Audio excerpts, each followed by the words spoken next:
नमस्कार दोस्तों, मैं गुप्ता सर आप सभी को हमारे YouTube channel speeding math Patna में स्वागत है। दोस्तों, आज इस क्लास के माध्यम से 10th क्लास का फिजिक्स पढ़ रहे हैं और भाग नंबर आज 15 पढ़ेंगे। दोस्तों चलिए देखते हैं भाग नंबर 15। देखिए, आज हम लोग पढ़ेंगे लेंसों से प्रतिबिंब बनना या बनाने का नियम। देखिए, जब लेंसों से हम लोग प्रतिबिंब बनाएंगे उससे पहले हमको जानकारी बनाने का नियम जानकारी होना चाहिए। दोस्तों देखिए, नियम इसमें 4 है।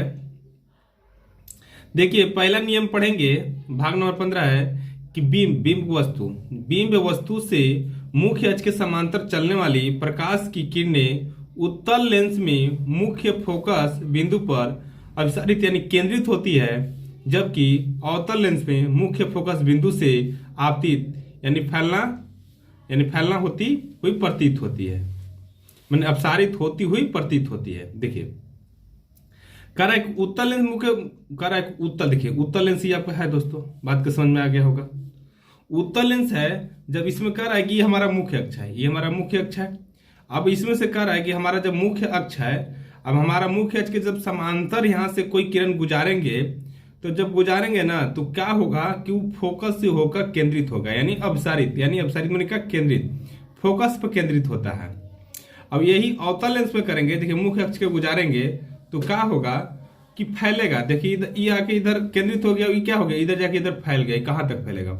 तो इसका हल्का क्या होगा, हल्का बने हल्का से आंशिक रूप से प्रकाश इधर आता है, हल्का से टकरा के आता है, तो जो यहाँ F1 पर। याद रखिएगा, उत्तल लेंस का फोकस हमेशा इस साइड होता है और अवतल लेंस में हमेशा फोकस इस साइड होता है, क्योंकि इधर से ये हल्का होता है। बात के समझ में आ गया कि बिंब वस्तु मुख्य अक्ष के समांतर चलने वाली प्रकाश की किरणें उत्तल लेंस में मुख्य फोकस बिंदु पर अपसारित यानी केंद्रित होती है, जबकि अवतल लेंस में मुख्य फोकस बिंदु से अपसारित होती हुई प्रतीत होती है। इसमें होती हुई प्रतीत होती है। दोस्तों चलिए 2 पढ़ेंगे। दोस्तों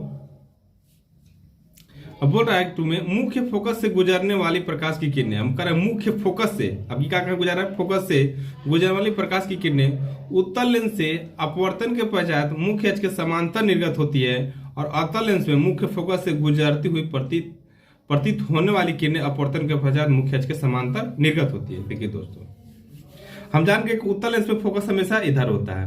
तो देखिए, जब उत्तल लेंस में फोकस इधर होता है दोस्तों, तो यहां से क्या, देखिए फोकस से हम एक किरण डायग्राम को गुजारे तो यहां से क्या हो गया, यहां से आके टकरा के या फोकस से इधर आके क्या हो गया, समांतर हो गया। दोस्तों अब इसमें क्या है, यहां से देखिए हम यहां से क्या किए, हम यहां से अवतल लेंस में यहां से गुजारे, यहां पर टकरा के क्या हो गया, समांतर हो गया। यहाँ पर क्या हो गया, आके जैसे ही आके यहाँ सेंटर करके, अब यहां से हल्का आंशिक रूप से आ गया, प्रकाश इधर आ गया, यानी किरण इधर आ गया, तो यहाँ F2 पर, तो अवतल लेंस में इधर, अवतल लेंस में। तो समझ में आ गया ना कि मुख्य फोकस से गुजरने वाली प्रकाश किरण उत्तल लेंस के अपवर्तन के पश्चात मुख्य अक्ष के समय, यानी अपवर्तन, यहाँ पर मैंने टकरा गया।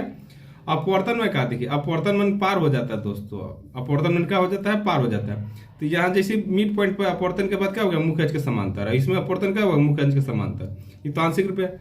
चलिए भाग नंबर हम लोग 3 पढ़ेंगे, यानी रूल नंबर 2 यानी रूल नंबर 3 पढ़ेंगे। दोस्तों देखिए, रूल नंबर 3 में क्या है, कह रहा है कि लेंस के प्रकाशी केंद्र यानी मिड पॉइंट से ना, सेंटर से लेंस के प्रकाशी केंद्र O से गुजरने वाली प्रकाश की किरणें अपवर्तन के पश्चात बिना किसी विचलन से निर्गत होती है। बिना विचलन माने बिना किसी विचलन यानी बिना मूल्य पार हो जाती है। देखिए, जब किरण हम देखिए उत्तल हो या अवतल हो, दोनों लेंस में जब हम सेंटर से गुजारते हैं दोस्तों, देखिए सेंटर से यहां से किरण हम क्रॉस करें तो देखिए तो क्या हुआ, हमारा एक सेंटर से होकर पार हो गया, देखिए दोनों में हो गया। तो ही बोला है कि लेंस के प्रकाशी केंद्र O से गुजरने वाली प्रकाश की किरणें अपवर्तन के पश्चात बिना किसी विचलन से निर्गत होती है। तो बात के समझ में आ गया। उत्तल लेंस में फोकस इधर होता है और अवतल लेंस में इधर फोकस होता है।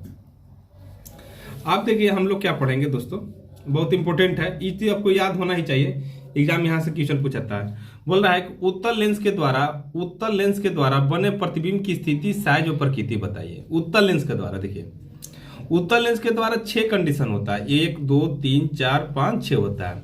वस्तु की स्थिति यानी बिंब की स्थिति, एक बार कहता है कि अनंत पर, दूसरा 2F1 से परे यानी 2F1 से परे मतलब पहले 2F1 पर हो, F1 तथा 2F1 के बीच हो, फोकस पर हो, फोकस F1 पर हो, फोकस F1 तथा प्रकाशी केंद्र के बीच हो। देखिए, जब वस्तु अनंत पर रहेगा तो प्रतिबिंब की स्थिति कहाँ बनेगा दोस्तों, F2 पर बनेगा। बात समझ में आ रहा है, F2 पर। अब प्रतिबिंब का आकार क्या होगा, बिंदुवत होगा। प्रतिबिंब की प्रकृति क्या होगा, वास्तविक तथा उल्टा होगा। और जब 2F1 से परे होगा तो क्या बनेगा, F2 और 2F2 के बीच बनेगा। अब प्रतिबिंब का आकार छोटा होगा, वास्तविक तथा उल्टा होगा। और जब 2F1 पर होगा तो 2F2 पर बनेगा। जब 2F1 पर तो 2F2 पर बराबर बनेगा दोस्तों, वास्तविक तथा उल्टा होगा। F1 तथा 2F1 के बीच बनेगा तो क्या होगा, 2F2 से परे यानी 2F2 से पहले, 2F2 से पहले बड़ा, वास्तविक तथा उल्टा। फोकस यानी F1 पर बनेगा तो क्या होगा, अनंत पर। देखिए अनंत पर तो फोकस पर, और ये F1 तो ये अनंत पर, तो ये अत्यंत बड़ा बनेगा, वास्तविक तथा उल्टा। ये देखिए कंडीशन 6 में जो है ना दोस्तों, याद रखिएगा, जब फोकस F1 तथा प्रकाशीय केंद्र के बीच रहेगा तो जिस ओर बीम है लेंस उसी ओर बनेगा और बड़ा बनेगा। और ये याद रखिएगा, आभासी तथा सीधा बोलेगा कि उत्तल लेंस में किस कंडीशन पर रखेंगे तो हमारा आभासी तथा सीधा बनेगा। तो यही हमारा स्थिति है कि फोकस यानी F1 तथा प्रकाशीय केंद्र के बीच रखेंगे। दोस्तों इसको अच्छी तरह से याद होना चाहिए। अनंत पर रहेगा तो F2 पर, 2F1 से रहेगा तो F2। ये चीज आपको याद कर लीजिएगा दोस्तों, याद रहेगा तो आपको समझ में आएगा। अब हम लोग पढ़ेंगे इसका आरेख खींचने के लिए दोस्तों। देखिए पढ़ेंगे, देखिए बहुत इंपॉर्टेंट है कि प्रतिबिंबों का निरूपण, प्रतिबिंबों का यानी चित्रण करेंगे। देखिए जब वस्तु अनंत पर रहेगा, जब वस्तु दोस्तों अनंत पर रहेगा तो मान लेते हैं कि हमारा तो मुख्य अक्ष है दोस्तों। तो मुख्य अक्ष है, हम बोले थे कि मुख्य अक्ष के समांतर जब हम उत्तल लेंस पे क्रॉस करता है कोई किरण तो हमारा कहाँ जाता है, F2 पर मिलता है। देखिए अब हम प्रतिबिंब बनाने के लिए कम से कम 2 किरण को जरूरत पड़ता है, कम से कम 2 किरण लेते हैं ना। तो देखिए एक किरण यहाँ लिए तो जब मुख्य अक्ष समांतर क्रॉस कराए तो यहाँ से जब टकरा तो यहाँ से क्या गुजरता है, यानी फोकस से होता है तो यहाँ से आ गया। इधर से भी कराएंगे तो यह फोकस यानी F2 से जाएगा। तो बात को समझ में आया, दोनों पर कहाँ मीट का, यहाँ पर बना। तो प्रतिबिंब की स्थिति कहाँ बनेगा, यहाँ पर हमको बनेगा प्रतिबिंब की स्थिति F2 पर। प्रतिबिंब का आकार का होगा, एकदम बिंदुवत होगा। प्रतिबिंब की प्रकृति का है वास्तविक तथा उल्टा। बात को समझ में आ गया होगा। अच्छा अब बोल रहा है कि जब वस्तु 2F1 से परे हो, यानी जब वस्तु 2F1 से परे हो यानी 2F1 से पहले हो, तो मान लेते हैं वस्तु यहाँ है दोस्तों, कहाँ है दोस्तों, यहाँ है। ये वस्तु हमारा 2F1 से है, यानी F1 2F1 यहाँ है। तो जब यहाँ से देखिए समांतर क्रॉस कराएंगे दोस्तों तो ये हमारा यहाँ टकरा के फिर क्या होता है, F2 से जाता है तो यहाँ टकरा गया। और जब मान लेते हैं कि यहाँ है, यहाँ से हम प्रकाशीय केंद्र से एक किरण खींचते हैं तो क्या ये ऐसे डायरेक्ट पार कर देता है। अब जहां पर दोनों मिलेगा वहीं हमारा क्या बनता है, प्रतिबिंब। तो प्रतिबिंब हमारा कहाँ बना, देखिए तो F2 और 2F2 के बीच में बना कि नहीं बना। तो वही बोल रहा है यहाँ कि प्रतिबिंब की स्थिति F2 और 2F2 के बीच होगा। प्रतिबिंब की स्थिति कहाँ होगा, प्रतिबिंब कहाँ बना, F2 तथा 2F2 के बीच बनेगा। प्रतिबिंब का आकार क्या होगा, छोटा। देखिए ये आपको बड़ा दिखाई दे रहा है, छोटा दिखाई दे रहा है ना, इससे बड़ा है, छोटा है। तो क्या प्रतिबिंब का आकार होगा, क्या होगा, छोटा होगा। अब प्रतिबिंब की प्रकृति का होगा, वास्तविक तथा उल्टा होगा। बात को समझ में आ गया होगा। चलिए हम लोग आगे देखते हैं। देखिए आगे कि जब वस्तु 2F1 पर हो, देखिए आपकी क्या बोल रहा है दोस्तों कि जब वस्तु 2F1 पर हो, 2F1 पर हो। देखिए तो हमारा वस्तु यहाँ पर देखिए दोस्तों 2F1 पर, देखिए ये F1 ये 2F1, इधर F2 2F2 ना। तो हमारा जब वस्तु यहाँ है देखिए, तो यहाँ से एक हम समांतर क्रॉस कराएं तो यहाँ से आया, तो यानी फोकस से होकर गुजरेगा। तो चलिए अब यहाँ से गुजरा तो यहाँ पर आ गया। देखिए दोनों कहाँ मिलेगा दोस्तों, हमेशा ही कहाँ मिलेगा, 2F2 पे मिलेगा। जहां पर दोनों मिलता है ना यानी कटता है ना, वहीं हमारा क्या बनता है, प्रतिबिंब की स्थिति होता है। तो जब वस्तु स्थिति हम 2F1 पर रखे तो प्रतिबिंब का स्थिति कहाँ बना, 2F2 पे बना। प्रतिबिंब का आकार क्या होगा, बड़ा। ये देखिए जितना बड़ा है उतना ये भी दिखाई दे रहा है, दोनों बराबर दिखाई दे रहा है। तो प्रतिबिंब का आकार क्या होगा, बराबर होगा। प्रतिबिंब की प्रकृति क्या होगा, वास्तविक तथा उल्टा होगा। बात को समझ में आ गया होगा। अच्छा आगे देखिए, जब वस्तु 2F1 और F1 के बीच हो, जब वस्तु 2F1 तथा 2F1 और F1 के बीच हो। देखिए ये हमारा F1 है, ये 2F1 है, ये F2 इधर 2F2, ठीक है। तो देखिए बोल रहा था कि 2F1 और F1 के बीच हमारा वस्तु यहाँ है। बात समझ में आया। तो देखिए एक तो हम समांतर से क्रॉस कराए तो यानी क्या होगा, F2 से जाएगा। F2 यहाँ से प्रकाशीय केंद्र से गुजारेंगे तो यहाँ कहाँ, यहाँ पर दोनों यहाँ पर मिला। तो यहाँ पर मिला देखिए तो ये छोटा है बड़ा है, तो यानी क्या होगा, देखिए तो प्रतिबिंब की स्थिति कहाँ बनेगा, 2F2 पर, यानी 2F2 से परे यानी पहले। 2F2 से क्या होगा, पहले, यानी 2F2 से पहले बन गया। प्रतिबिंब का क्या होगा, बड़ा होगा। देखिए इससे बड़ा ही दिखाई दे रहा है ना, तो बड़ा होगा। बात को समझ में आ रहा होगा, बड़ा होगा दोस्तों। अच्छा प्रतिबिंब की प्रकृति का होगा, वास्तविक तथा उल्टा होगा। चलिए आगे हम लोग देखते हैं। 4 तो कंडीशन पढ़ लिए, 5 देखते हैं कंडीशन 5 में क्या कहता है दोस्तों। देखिए अब क्या कर रहा है, वस्तु F1 पर हो। क्या दोस्तों बोल रहा है, वस्तु F1 पर हो, वस्तु F1 पर हो। तो वस्तु देखिए यहाँ हमारा क्या है, यहाँ प्रकाशीय केंद्र है F1 2F1। तो जब वस्तु हम यहाँ रख दें दोस्तों, यहाँ रख दिए वस्तु को, तो एगो क्या देखिए, एगो हमेशा तो समांतर से गुजारेंगे, समांतर में यहाँ क्या होगा F2 से गया। अब यहाँ क्या गया, इसको सेंटर से गुजारे दोस्तों, तो सेंटर से गुजारे ना, तो हमेशा देखिए क्या होगा, हल्का बड़ा चल गया, तो ये क्या होगा, देखिए प्रतिबिंब का स्थिति अनंत पर, कहाँ बनेगा दोस्तों, अनंत बनेगा। प्रतिबिंब का आकार का अत्यंत बड़ा दोस्तों, कहाँ पे मिलेगा कोई ठीक ना है, कहाँ मिलेगा। प्रतिबिंब की प्रकृति का होगा वास्तविक तथा उल्टा होगा। बात समझ में आ गया होगा। अच्छा, इंपोर्टेंट है 6 नंबर, ये हमेशा एग्जाम में पूछता है ना दोस्तों। चलिए, जब वस्तु फोकस F1 व प्रकाशीय केंद्र O के बीच हो, क्या बोला है कि जब वस्तु फोकस F1 व प्रकाशीय केंद्र O के बीच हो। देखिए, तो हमको क्या इसमें है, हल्का से नियम याद रखना होगा। मान लो वस्तु F1, ये F1 है यहाँ, ठीक है, अब प्रकाशीय केंद्र के बीच हो, क्या बोल रहा है, प्रकाशीय केंद्र के बीच हो। देखिए दोस्तों, ये हल्का हम गलती कर दिए हैं, F1 के मान लेते हैं यहाँ पर कर दिए हैं,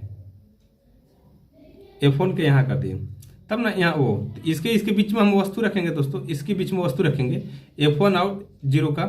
तो जब क्रॉस रखेंगे तो यहाँ पे समांतर गुजारेंगे, तो क्या होगा, ये हमेशा यहाँ फोकस F2 से जाएगा, अभी क्या होगा, F2 से जाएगा। अभी हमेशा क्या होता है ना दोस्तों, इसका हल्का पीछे की ओर बनता है। जब ये कंडीशन होता है तो इसका हल्का काल्पनिक यानी इमेजिनरी नंबर ले लेते हैं, लाइन इमेजिनरी लाइन है, काल्पनिक लाइन है, तो यहाँ पर बनेगा दोस्तों। बात को समझ में आ गया होगा। देखिए, चलिए हम लोग आगे देखते हैं अवतल लेंस दोस्तों। उत्तल लेंस तो पढ़िए, आप देखिए अब क्या पढ़ेंगे, अवतल लेंस। अवतल लेंस से बने प्रतिबिंब की प्रकृति तथा साइज और स्थिति। वस्तु की स्थिति, प्रतिबिंब की स्थिति, प्रतिबिंब का आकार, वस्तु यानी प्रतिबिंब की प्रकृति। देखिए, वस्तु जब अनंत पर हो तो कहाँ बनेगा, फोकस यानी F2 पर बनेगा। अत्यंत छोटा बिंदु का आकार बनेगा, कैसा बनेगा, छोटा अत्यंत छोटा यानी बिंदु का आकार। आभासीय सीधा, अवतल लेंस में दोनों कंडीशन में आभासीय सीधा बनता है। अनंत तथा लेंस प्रकाशीय केंद्र के बीच हो, कह रहा है कि दूसरा कंडीशन में अनंत तथा लेंस के प्रकाशीय केंद्र के बीच हो, तो फोकस यानी F1 तथा प्रकाशीय केंद्र O के बीच बनेगा। कैसा बनेगा, छोटा, आभासी तथा सीधा बनेगा। देखिए दोस्तों, हम लोग किरण आरेख खींच रहे हैं। जब वस्तु अनंत पर होगा, जब वस्तु अनंत पर होगा, देखिए अनंत पर होगा तो मान लेते हैं कि अनंत पर है। चलिए, वस्तु यहाँ इधर से माने कहीं होगा F1 2F1, तो जब यहाँ से एक समांतर गुजारेंगे तो अवतल लेंस में क्या होता था, फैलता था, इधर चल गया, तो ये भी क्या होगा, इधर भी चल गया। और यहाँ से क्या होता था, टकरा के यानी F1 पे मिल गया, तो हमारा कहाँ बनेगा, यानी हमारा प्रतिबिंब की स्थिति क्या होगा दोस्तों, प्रतिबिंब की स्थिति हो गया यहाँ F1 पे होगा दोस्तों। यहाँ पर क्या होगा दोस्तों, F1 पर। बात को समझ में आया, यहाँ F1 लिख दीजिएगा, F1 पे होगा, अत्यंत छोटा होगा, आभासी सीधा होगा। अच्छा देखिए दूसरा, जब वस्तु, देखिए दूसरा में कि जब वस्तु अनंत तथा लेंस के प्रकाशीय केंद्र O के बीच हो। क्या बोल रहा है कि जब वस्तु अनंत तथा लेंस के प्रकाशीय केंद्र के बीच हो दोस्तों। बात को समझ में आ गया होगा। अनंत तथा लेंस के प्रकाशीय केंद्र यानी अनंत दोस्तों, यानी प्रकाशीय केंद्र यहाँ है, अब अनंत मान लेते कहाँ दोस्तों होगा, मान लेते कहाँ होगा, यहाँ होगा। जब वस्तु अनंत तथा लेंस के प्रकाशीय केंद्र के बीच हो, तो बीच हो ना बोल रहा है, तो यहाँ पर 2F1 मान लीजिए दोस्तों, यहाँ पर कर दीजिए 2F1 कहाँ कर दीजिए, क्योंकि बोल रहा है कि अनंत तथा लेंस के प्रकाशीय केंद्र के बीच हो। सॉरी, चलिए ना यहाँ पर भी कर देते, यहाँ अनंत मान लीजिए इधर है, अनंत इधर है हमारा, प्रकाशीय केंद्र के बीच यहाँ पर हो। तो जब यहाँ पर हो तो देखिए, तो यहाँ से अवतल लेंस में आया तो इधर ही फैल गया। अब ये हमेशा क्या, ये काल्पनिक नंबर है, यानी क्या है, काल्पनिक लाइन है, ठीक है। तो यानी बैक हुआ तो यानी F1 पर टकराया। अब इधर से जब इधर आया तो यहाँ पर कहाँ पर टकराया, यहाँ पर टकराया दोस्तों, हमारा कहाँ बनेगा, यहाँ बनेगा। बात के समझ में आ गया होगा दोस्तों, ये अच्छी तरह से वीडियो में लिख लीजिए। अच्छा देखिए, आओ आगे हम बताते हैं इसमें।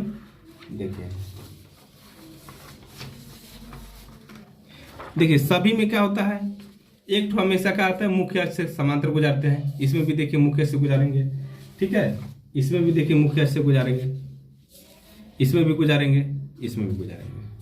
ठीक है दोस्तों, वीडियो अच्छा लगे तो चैनल को सब्सक्राइब कर दीजिएगा। धन्यवाद।